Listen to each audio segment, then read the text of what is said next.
It's one small step for man, one giant leap for mankind. I have a dream. One day, this nation will rise up, live out the true meaning of its creed. We hold these truths to be self-evident that all men are created equal. The world will little note nor long remember what we say, but it can never forget what they did. Ask not what your country can do for you. Ask what you can do for your country.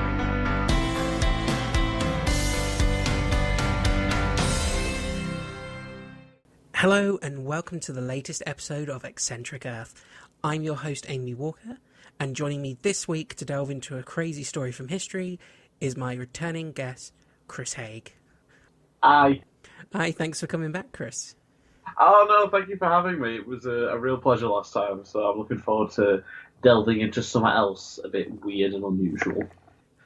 Well, I think weird definitely covers this week's topic. So I hope you're prepared for something so completely different from Elizabeth Fry.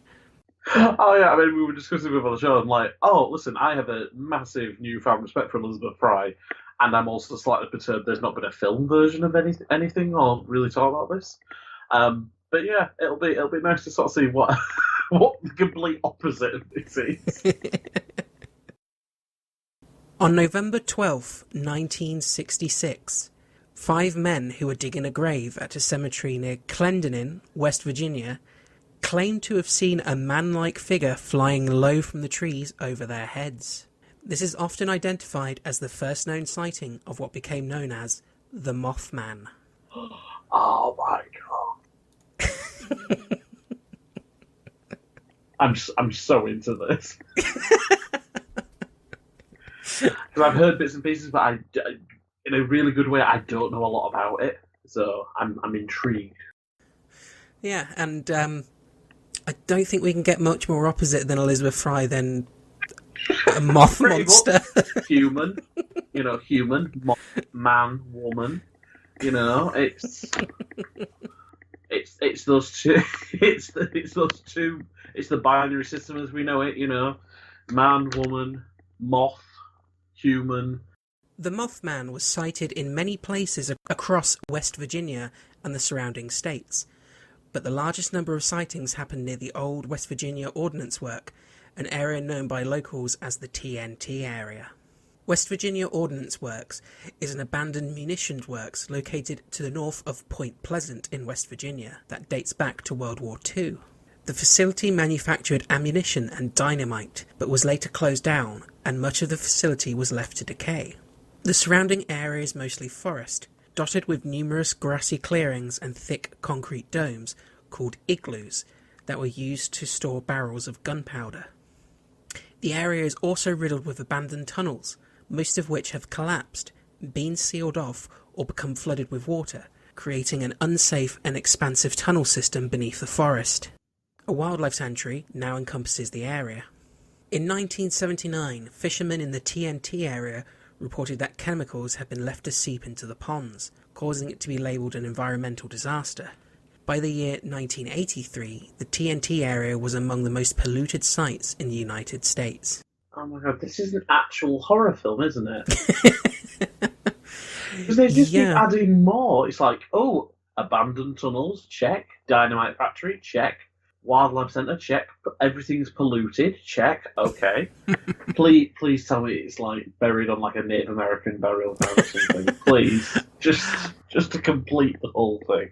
I haven't been able to find that in my research, but knowing America, it is incredibly possible. Yeah, well, given that the states belong to the Native Americans, well, I guess most places might be, maybe. Who knows? I love the fact it is like the creepiest setting possible. So I'm like, the only problem is that I'm outside of like a massive window at the moment, and it's dark outside.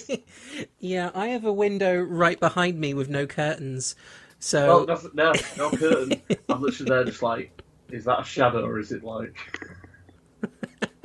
It's the Mothman. Is it something?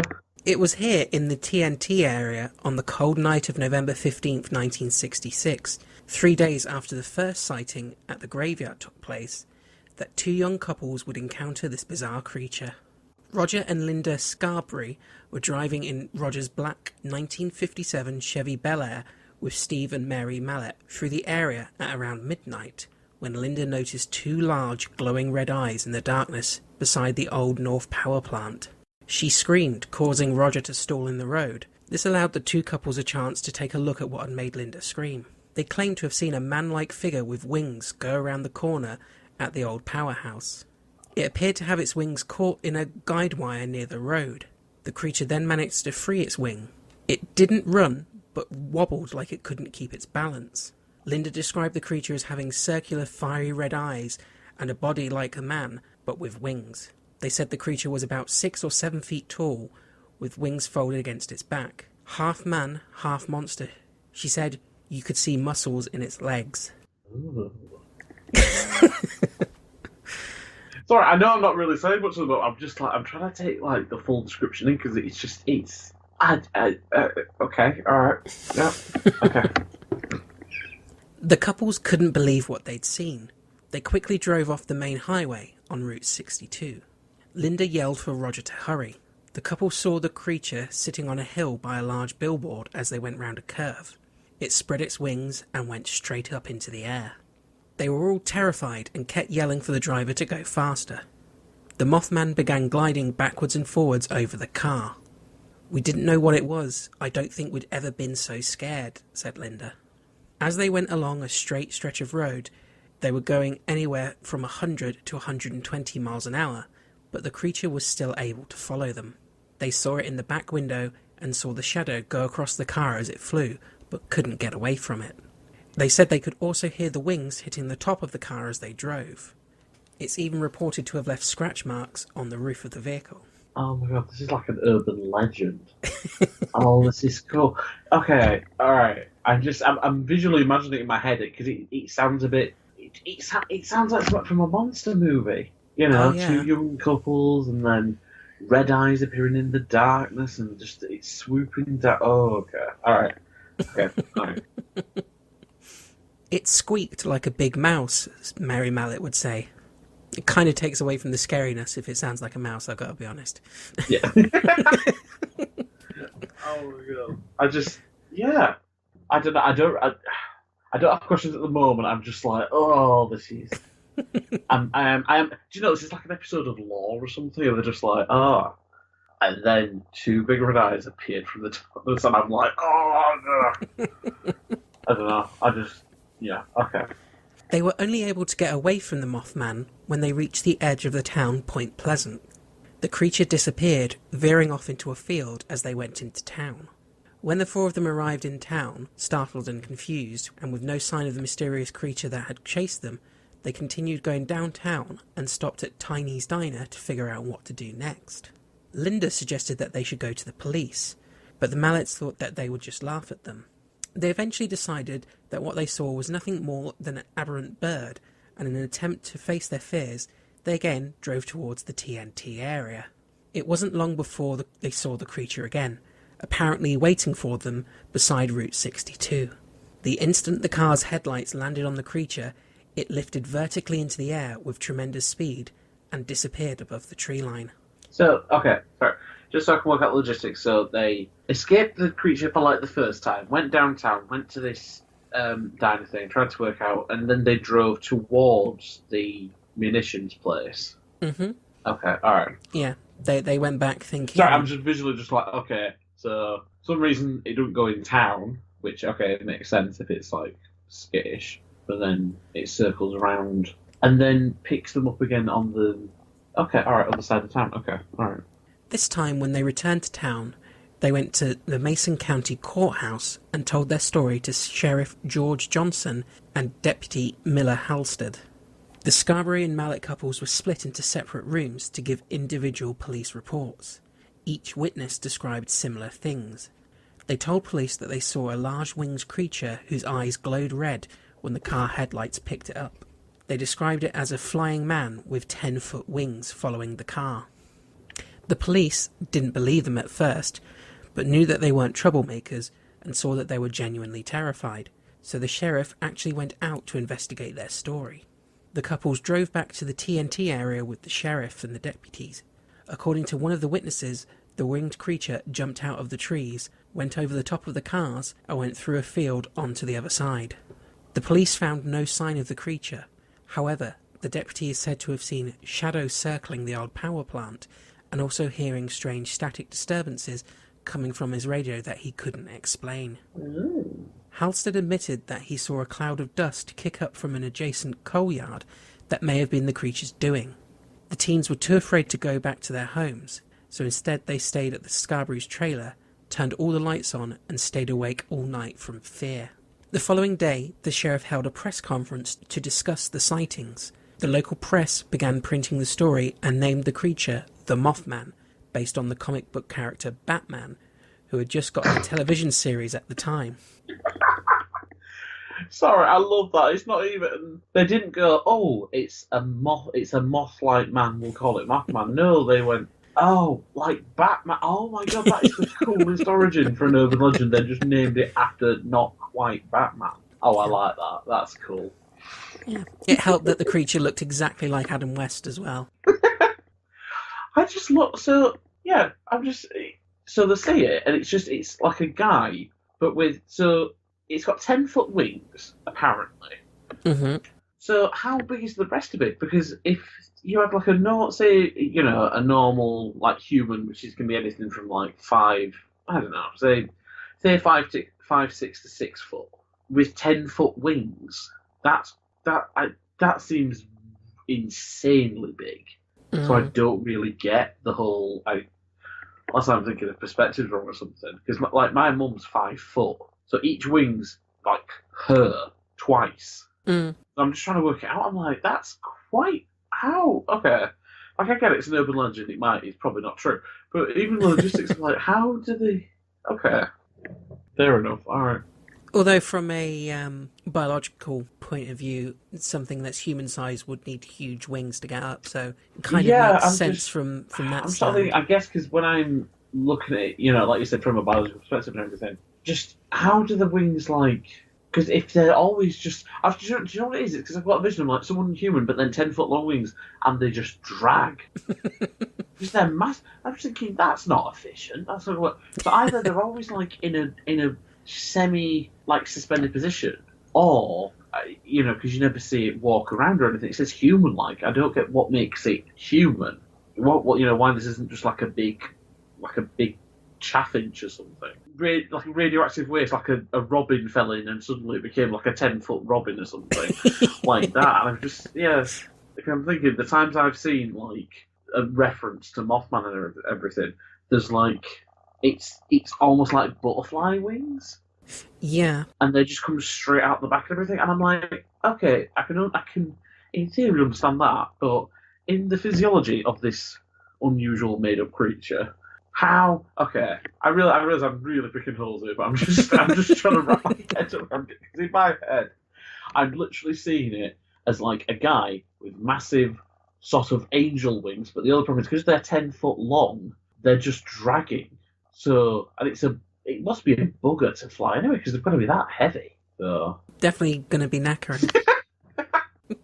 Sorry, yes, actually, yeah, continue. That's why it was just me trying to wrap my head around it. Yeah. Steve Mallet told the local newspaper, "We understand people are laughing at us, but we wouldn't make all this up just to make us look like fools." That same day, the couples went back to the TNT area during the daylight and found odd-looking tracks resembling what they describe as 2 horseshoes put together but smooth. They saw something flying up inside a boiler when a door was kicked open. None of them stayed around long enough to see what it was. Okay, alright. Yeah. I'm not, okay, that's it, alright, that sounds mean. I'm not believing them, but seeing some out of the corner of your eye when you're already quite nervous, it doesn't mean that it lives there. That's all I'm thinking, from a critical, like, analysis point of view, if you've genuinely seen something, yep, I get it, it's scary, but, and you're like, they didn't stick around long enough to see what it was, and they said they just saw something. Yeah. Which could be anything. Could be a shadow, could be an actual, just like a bird, God knows what. What was the thing with the horseshoes again? They were saying its tracks were like two horseshoes joined together. Oh, so that's what, it was kind of like a oval shape, I guess? Yeah, I couldn't see any images relating to the Mothman's feet that kind of show that shape. A lot of artists' depictions give it more human feet, so yeah, I'm not quite sure whether it's two horseshoes with the points touching, or it seems like the most obvious way, but yeah, I don't know. I mean, again, it could be anything. I mean, I don't know if I'm saying it's got like feet and stuff, because, I guess in that approximation, maybe like hooves or whatever the Mothman person's feet is actually like. I'm just like, oh, okay. But yeah, I wouldn't go so far as to be like, okay, the couples were lying, because it doesn't make sense for them to be lying. As Steve, what was his name? Steve Mallet? Yeah. Said, it's like, oh, there's no, yeah, they might laugh at us, but it'll, in the long term, when we're insistent, people start to believe.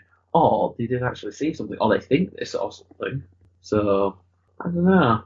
So it's a weird one. It's a very weird one. It's weird, and it's only just begun.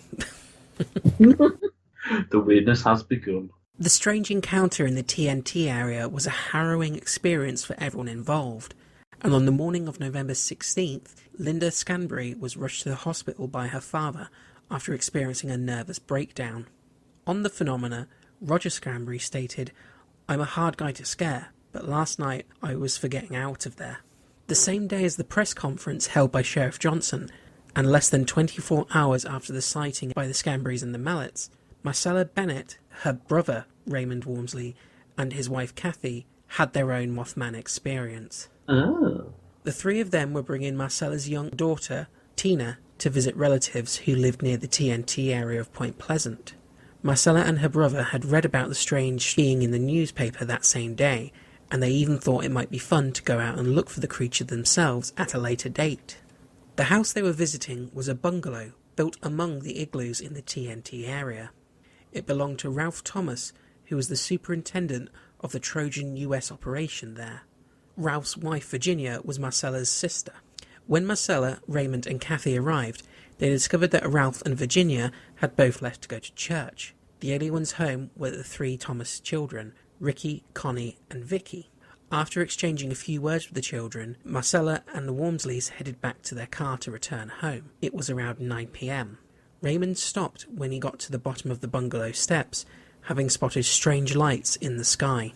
He tried to get Marcella's attention, but she told him that she didn't want to see any lights. She ignored him and began walking to the car, carrying her daughter. Suddenly, a figure stirred in the darkness behind the parked car. She saw the creature out the corner of her eyes as she was unlocking the door.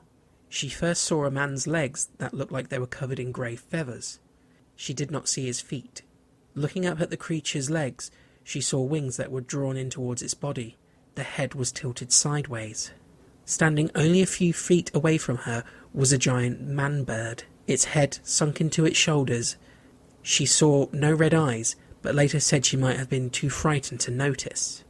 Marcella described the creature as over 6 feet tall with feathers. It just looked like a giant bird, but yet a man, and it was standing with its shoulders arched and its neck down.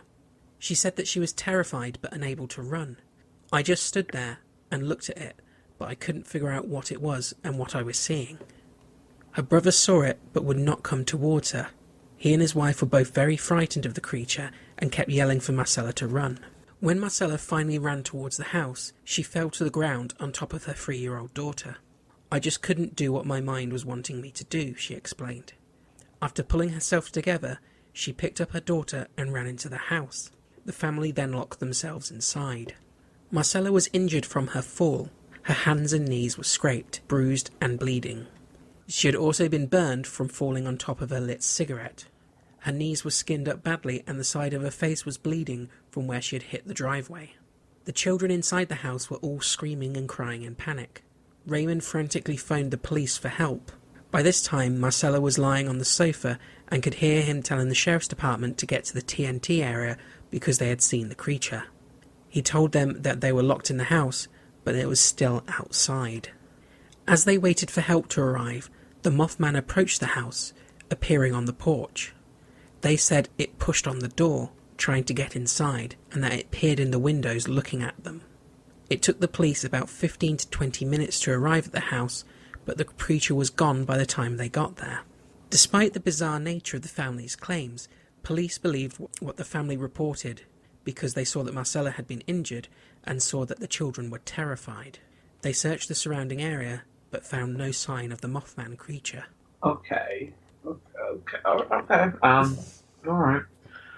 So, okay. I'm just trying to piece it together in my head because, like, the description's slightly different, or at least it's not like so different that it couldn't be. But it was just stuff like it was like, oh, it's like a 6-foot man bird, and the wings are drawn in and that sort of thing. I mean, I'll be honest, when it says, oh, it's 6 foot and it's just covered in grey feathers, I was thinking it. So it sounds basically like an overgrown pigeon, like a super pigeon. But so what makes them think it's like man? Like what? Because if they said, oh, it's like a man bird, right? But what aspects of it are like mannish? Is it, does it have a human head? Is it the, it says it doesn't see the feet or anything, but according to the first kind of quartet, they saw stuff that was like, it looked like horseshoes, and they presumed those were its feet. But then, okay. So that's the thing. I don't know if it's just like, if it's the same creature, different elements of it being seen. So, for example, first quartet saw the wings in flight. This time around, the wings were tucked in. It tried to sort of butt its way into the house. She didn't see Red Eye's Marcella, but she might have missed that, which is possible. Weapon focus, all that sort of thing does happen in times of trauma. But it's just so weird because if it was like a really consistent, yes, it's this, then I'd have less trouble believing it. I really want to believe in stuff like this.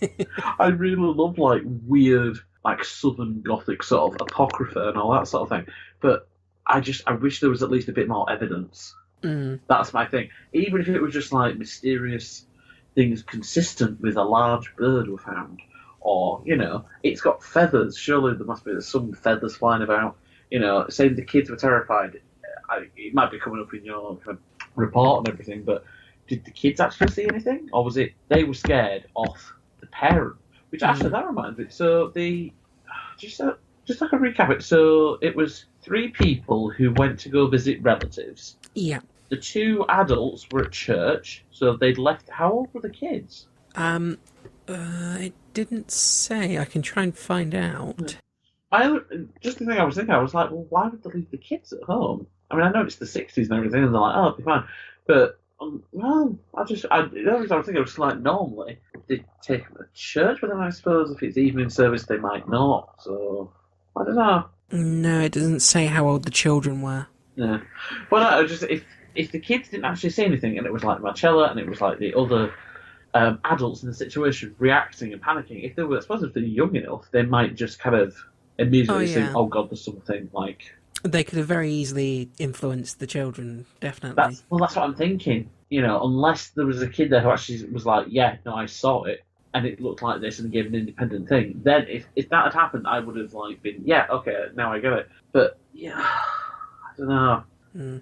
Especially if one of their relatives is running into the house, panicked and injured. It wouldn't take much for the children to get scared. Stranger things have happened where people have been able to convince of like, making stuff like this fake. I'm not saying that's the case, but it's definitely happened before. So I wouldn't be comfortable kind of saying, oh yeah, no, it absolutely must be this for this reason. It's like, well, no, if it's a bit like an Agatha Christie novel. If you don't actually see it happen, be suspicious. If you don't actually see a person in the thing and you only presume they're there, suspect it. If the kids didn't actually see Mothman, then I'm a bit suspicious. If it's, saying, oh, well, Mothman, he tried to break in the door, he tried to look through the windows. Who saw him do that? Who saw Mothman do that? That's what I'd be really suspicious of, because it's it's fine taking it on like value and everything, but with something like this, you need your evidence. Yeah, definitely. Sorry, I feel really bad. If anyone out there genuinely believes in Mothman, and I don't really want to piss off. What's the name of the town? Point Pleasant. Point Pleasant. I'm sorry, people of Point Pleasant. I don't mean to like trash anyone. I just have to be a bit skeptical. No, it's you definitely have to be skeptical when people are saying a giant birdman called Mothman. Yeah. I don't get me wrong. If it's real, then I'm like, yes, hello, Mothman. But it's so fantastical that I need a bit of evidence. The heart is willing, the mind is needing a bit of assistance. No, that's understandable. Marcella Bennett described it as the most frightening experience of her life and something she felt uncomfortable talking about. She said she was traumatized and couldn't sleep. I would think I could hear the wings flapping and noises on top of the roof. I kept feeling that this thing had followed us home, she would tell reporters. Somehow, she felt the creature now had a link to her and would come back. She never drove at night after this experience. Ooh. I couldn't sleep and I was hearing things and thought that it was right outside and still after me. I couldn't imagine what this thing was or where it had come from and what was its purpose. It was close enough to harm me, but it didn't. The creature would be seen throughout the next 13 months around Point Pleasant, and it was estimated that there were over 100 sightings within this time. Though these are unidentifiable reports, and the actual number of reported sightings may be quite lower. Mothman witnesses were also harassed by men in black, who wanted them to not talk about the creature. The strange sightings all seemed to culminate in the collapse of the Silver Bridge on December 15th, 1967. The Silver Bridge was built in 1928 and connected Point Pleasant with the surrounding area. On December 15th, 1967, it crumbled into the Ohio River during rush hour, killing 46 people without warning. It was one of the worst catastrophes in American history up till that time. Investigators blamed the poor design of the bridge structure and extensive loads it was never meant to carry for the collapse. It was determined that the entire bridge fell apart because of the failure of one single link. Mothman sightings came to a stop after the Silver Bridge collapse, leading to the theory that the Mothman and the bridge disaster were directly related. Some claim to have spotted the Mothman near the bridge just before it fell into the river. Okay, all right. This is okay. They've kind of lost me here.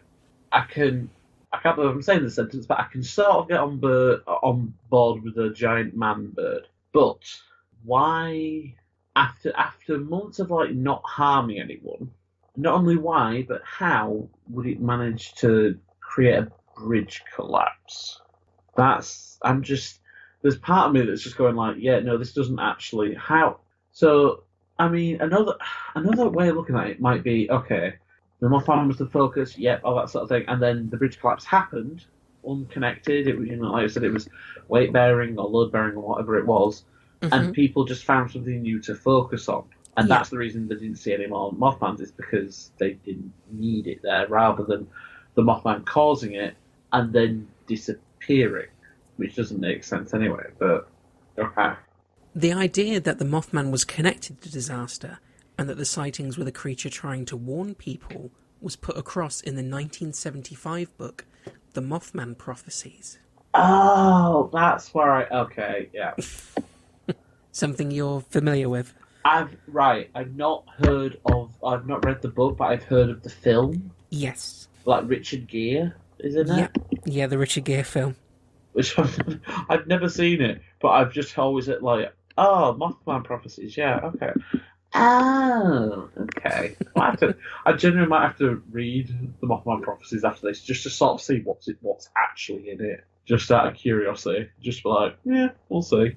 Yeah, it might have some more information that proves or disproves the Mothman for you. I'm gonna, I mean, at the moment, I'm very much on the fence. I'm like, well, maybe not, maybe so, but who knows? Who knows? It really could just sort of swing it either way for me. In the book, the author John Keel described his investigations into the original Mothman sightings and the Silver Bridge disaster. The book was later used as the basis for the film of the same name starring Richard Gere. Following the publication of the book, many similar creature sightings had been reported worldwide. The sightings are similar to Mothman in many ways, including the fact that most of them seem to be heralds of impending disasters. Some of the places Mothman or its fellows have visited included a mine in Friedberg, Germany, where a Mothman-like creature scared miners away shortly before a collapse. Another notable visit was at the nuclear plant in Chernobyl, where a creature haunted the facility for a while before the famous nuclear meltdown.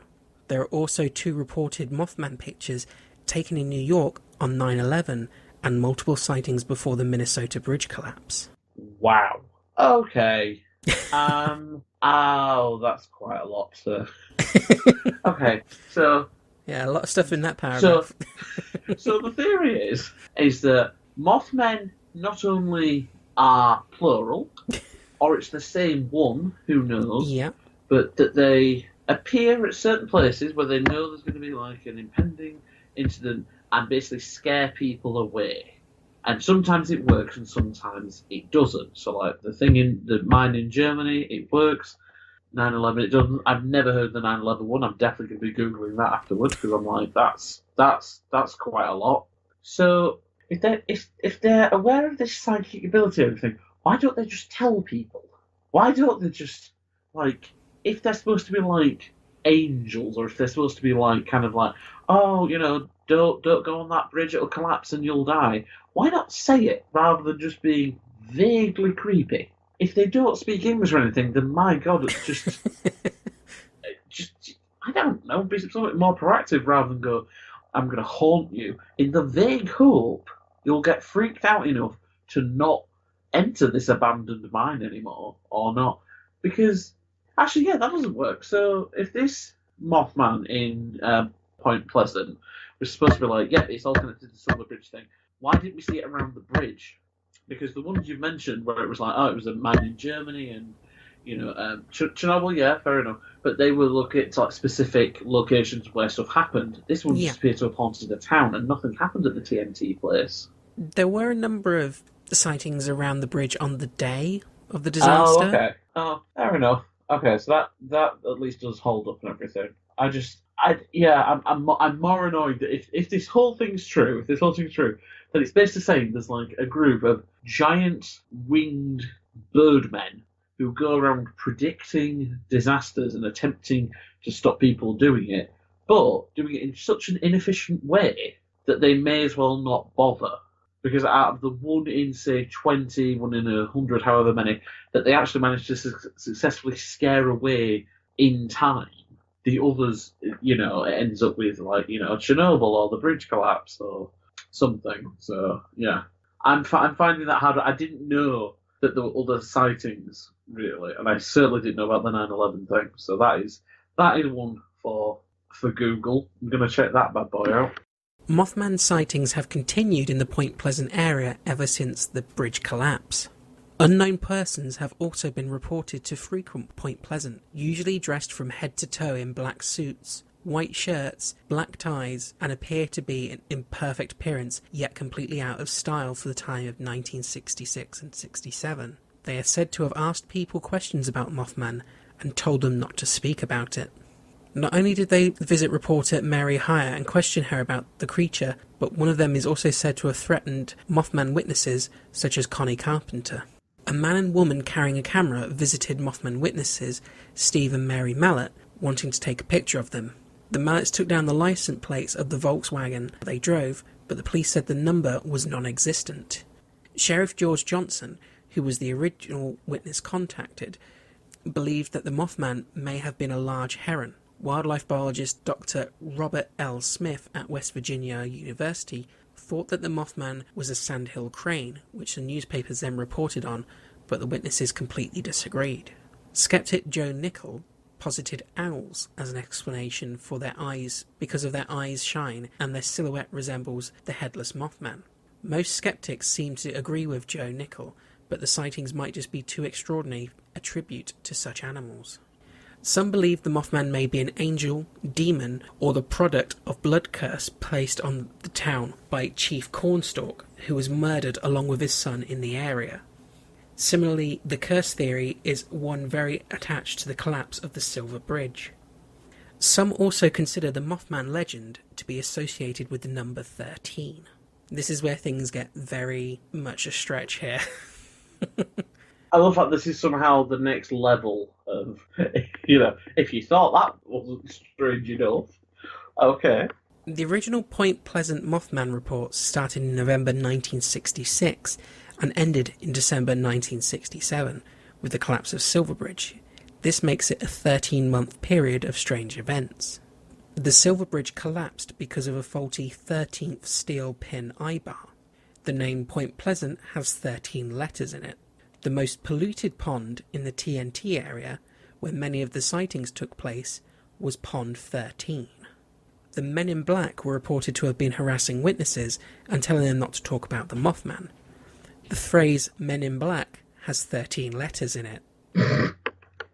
I told you this is going to get weird. Wait, hold on. It's got 10. Oh, wait, the Men in Black. Yeah. Oh, right, okay. I was like, Men in Black, I'm like, I swear that's 10. But then, yeah, if they're the Men in Black, okay, alright. The maiden name of Mothman witness Linda Scarberry was Linda McDaniel, which contains 13 letters. Oh, no. No. There comes a point when you're just like, no. Sometimes it is just a coincidence. Sometimes, you know, it just... Okay, alright. Okay. That's not even the last of them. Oh, no. Linda Scarberry claimed to have seen the Mothman on her roof when she lived on 13th Street. Oh. Several Mothman witnesses, such as Steve Mallet, Kenneth Duncan, Mabel McDaniel, all have 13 letters in their name. Everett Wedge was one of 4 pilots during the sightings who saw Mothman. The name of one was Ernie Thompson, which contains 13 letters. The owner of the Mothman Diner in Point Pleasant is called Carolyn Harris, who has 13 letters in her name. You can see a pattern going on with this one. Right. But they're disregarding, like, the other 2 pilots. They're disregarding other... Like, is there a ratio of people with 13 letters in the name who have had some connection to it? Yes. Is it a bit of a coincidence? Well, I think so. It is weird. I'll grant you that, but I don't think it has anything to do with them. It's not choosing people who've got association with them 13. You know, it's not just going, right, okay, who's got 13 letters? Ah, right, okay, Carolyn, right, we'll go after her. We'll go after this person and this person. It's just, I don't, even if there is something to it, what are they implying? Are they implying it's like, you know, if you've got 13 letters, you're going to be more predisposed? Or you're going to... I don't know. I honestly don't know. It's bonkers. Yeah. This is definitely string connecting pieces of paper on the wall level conspiracy. There's red string everywhere. It's like, what do they all have in common? They've all got 13 letters. What about the other people? Nah, we ignore them. Well, they did find a way around some of the other people that don't match up to 13. No. For example... Did they have their middle names? In the book Strange Creatures from Time and Space, John Keel lists Mothman sightings. There are 26 sightings. No. Half of 26 is 13. Okay. No. I can't. I can't with this. One of the reporters on the Mothman case died on February 15th, 1970, which is 26 months after the Silverbridge collapse. Oh, that's not where I thought you were going to go with it. So they're trying to find any connection to 13 now. It's brilliant. Oh no. I thought you were going to go, like, was it 15th of February? Yeah. 15 take away 2. That's where I thought you were going with that. I was like, oh, Jesus, not again. No, they've not gone that bad, but they are... Anything that is divisible by 13, they seem to be doing. I wouldn't be surprised. They get this, like, the numerology side of it. It's like, anything that adds up to 13, and it's just... Okay, right. Okie doke. I'm actually crying with laughter right now. I just... To think, I started off this episode thinking, looking out my dark window, just being like, oh no, is that a shape I see? Is it the wind? Is it something lurking in a tree? And now I'm laughing because apparently this Mothman is a massive numbers nerd. Yeah. Like he's there with like the biggest pair of glasses on apparently his giant head. Just going like, right, I have the town registry here. If I'm doing it, I need to make sure I'm doing it creepily. What's the creepiest number in Western culture? 13. Alright then. Yeah. No. Do I think it's a very good story? Yes. Do I think that the town has probably made quite a good success story of it? Yes. Do I think that a giant man bird is selecting people based off how many letters they've got and how coincidental their connections are to the number 13? Probably not. Especially when you bring in, it's trying to warn people about disasters, but can't find a way of communicating that.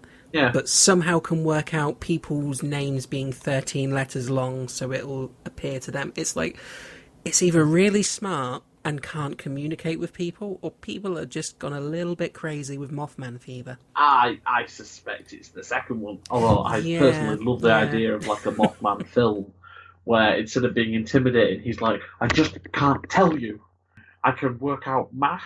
I know everyone's name and how many letters there are in it, but for the love of God, somehow I have not managed like even a little bit of like pictograms, like a big X over a picture of a bridge, and going like, yeah, no, don't go there, or doing something to kind of preempt the disaster. No, I just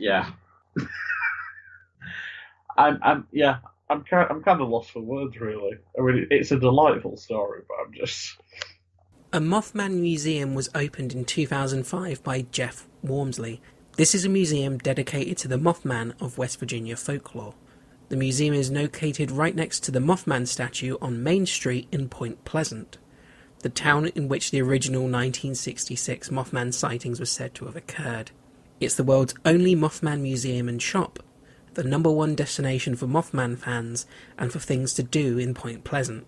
The Mothman Museum is the only place where you can see the largest collection of props and memorabilia from the movie The Mothman Prophecies, and read rare historical documents from eyewitnesses.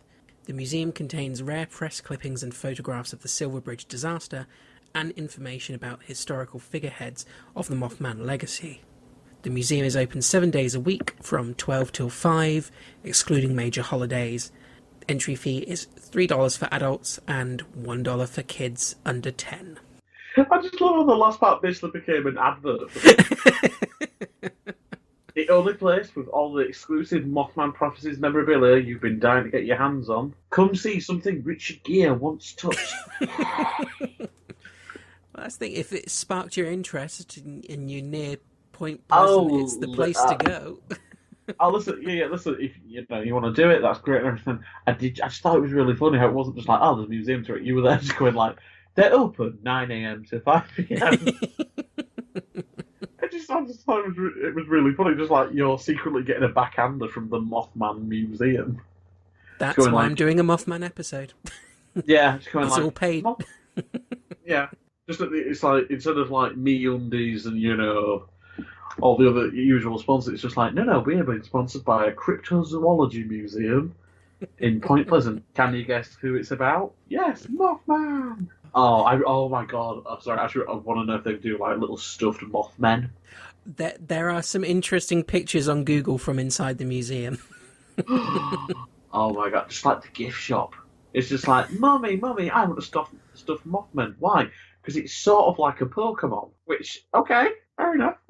It's like an angel Pokemon, but from hell. So okay, we'll get you and darling, my beautiful creepy child.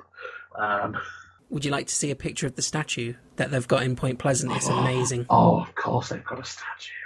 Of course they have.